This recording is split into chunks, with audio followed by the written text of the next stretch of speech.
because no chọrọ ime gịnị generate traffic. Onye nwe m o ji wee nọrọ na this list.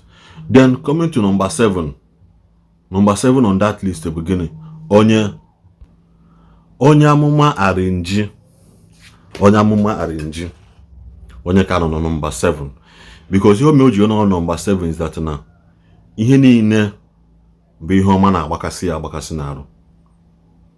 He can never promote omenala nke ọma. Neither will he promote ihe ndị ụka nke ọma. Onye amụma arinji. Ebe ọbụla follow propaganda against church, against Christianity, ọnọdụ ya. Both man page very dark man no, both man anything ọbụla ifo ha na emepụrụ a na-esi ka etigbue Christianity, ebe a ka ya afịa. Akwa ndị say I was a Christian, I am a Christian, but ebe a ka enweta onye amụma arinji. Onye ji efe ndị Lord choosing emela onwe ya content. But that's why the world was so you can do whatever you want to do with it. Man, don't forget that you don't give to the dogs what is holy. Then number 6, Bonye son. Bonye son bụ onye nọkwa into very deep propaganda. Ihe a na-eresi gị kịta bụ ndị Igbo content creator bụ this year ihe ha again they terrorize social media for us. They make it unhealthy. Thank God for people like us, but I need debunk. But you saw no number 6. They're not coming to number 5. Obum blog. That woman bought a mafumono. Onata gona fugono. But that woman now. Onata hanagi. Onafugono. Obum blog. You need to follow that woman. Be careful of what she posts. For your own gain, for your own mindset first, for your own sanity, be careful of what she posts. That is why people like Ojuyono, her post to again, I can't tire. Her post to I can't tire. Then number 4, he heard the light of Africa, Nwa Matayas. When you say no woman 100. Now what no kwesịrị na iji ofu nwanyị, no greediness. When you see young ladies, if one na the boy I can appear there. He had the light of Africa. That boy na mono na ngumpulu mmiri. No beginning. Number 3 na this list. These people make social media very, very unhealthy. Make Igbo blogging become unhealthy. In this year 2024, no one on email. Then number 2. Number 3 na this list. The beginning.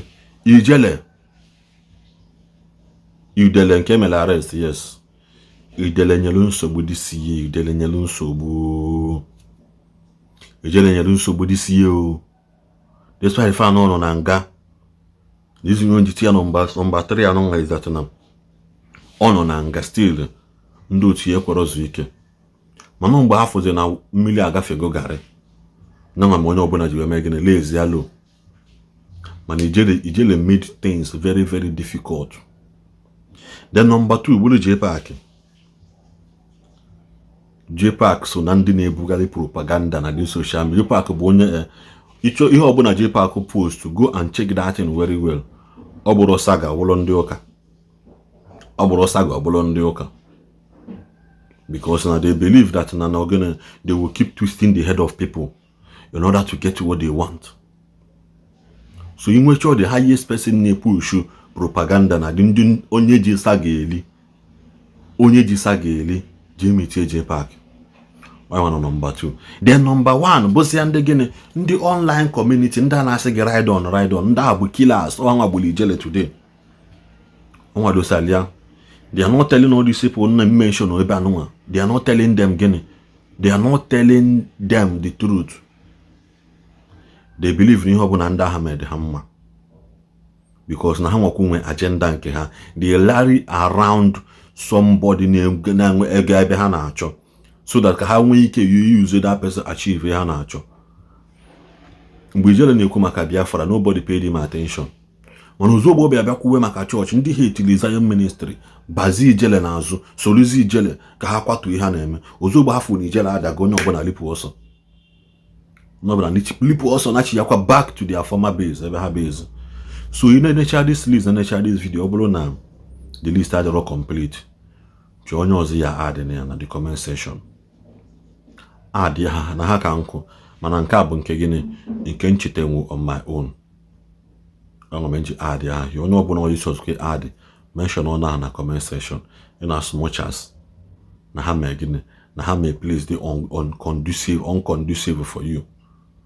Na ha may place the hot we go na push no many negative narrative around for you on this social media app or social media space in this year 2024. Tag the person in the comment section. Call the numbers on the by.